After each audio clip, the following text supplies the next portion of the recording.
അയൽവാസികൾ തമ്മിലുള്ള തർക്കം പലപ്പോഴും വലിയ അക്രമങ്ങളിൽ കലാശിക്കാറുണ്ട്. മലപ്പുറം വളാഞ്ചേരി പുറമണ്ണൂരിൽ അതിർത്തി തർക്കത്തെ ചൊല്ലി സംഘർഷമുണ്ടായി. അയൽവാസിയുടെ തല അടിച്ചു തകർത്തു. പുറമണ്ണൂർ സ്വദേശി പാലക്കണ്ണി നാസറിനെ പരിക്കുകളോടെ വളാഞ്ചേരി നടക്കാവ് ആശുപത്രിയിൽ പ്രവേശിപ്പിച്ചിരിക്കുകയാണ്.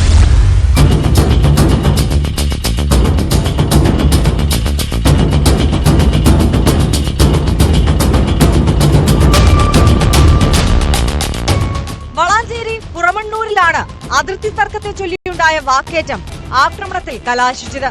പുറമണ്ണൂർ സ്വദേശി പാലക്കണ്ണി നാസറിനെ അയൽവാസികളായ സഹോദരങ്ങൾ ചേർന്ന് ആക്രമിക്കുകയായിരുന്നുവെന്നാണ് പരാതി.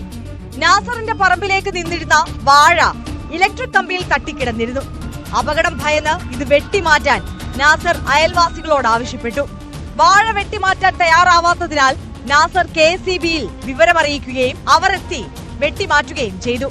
ഇതിനെ ചൊല്ലിയുണ്ടായ പ്രശ്നമാണ് അടിപിടിയിൽ കലാശിച്ചത്. ഹോട്ടലിൽ ചായ കുടിച്ചുകൊണ്ടിരിക്കുകയായിരുന്ന നാസറിനെ കമ്പിവടി ഉപയോഗിച്ച് ക്രൂരമായി ആക്രമിക്കുകയായിരുന്നുവെന്നാണ് പരാതി. ടൈമില് ബാക്കിന്ന് വന്നിട്ട് കമ്പിയേറ്റ് അടിച്ചതാ. ഒരുത്തൻ കമ്പിയേറ്റ് അടിച്ചു, ഫ്രണ്ടിൽ നിന്ന് ഒരാൾ അടിച്ചു. അങ്ങനെ അറിയാത്ത രീതിയിലുള്ള അടിയോ ബാക്കിന്ന് അടിച്ചത്. എന്നെ തലക്കടിച്ചു. ഒറ്റ അടി അടിച്ച സമയത്ത് തന്നെ എൻ്റെ തല പൊട്ടി. അവനവൻ്റെ തല ഇറക്കി പിടിച്ചതിന് പുറത്ത് കൊടുന്നു. വീണ്ടും വന്ന് അടിച്ച അടി ബാക്കിൽ കൊണ്ടിട്ട് പിന്നെ ഒരു മുറിയുണ്ട്. അങ്ങനെ വന്ന് ഓട്ടോ വിളിച്ചിട്ട് ഹോസ്പിറ്റലിൽ കൊടുന്നു. കൊല ചെയ്യാൻ പരിപാടിക്കായിട്ട് വന്നതാണ്. കരുതി കൂട്ടി വന്നതാണ്. ഇവര് ജാസ്മിൻ അനിയനും കൂടി കമ്പിയായി.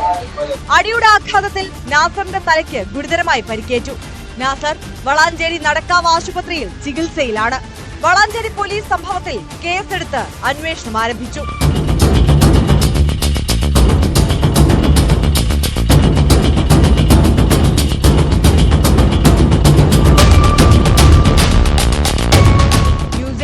തിരൂർ.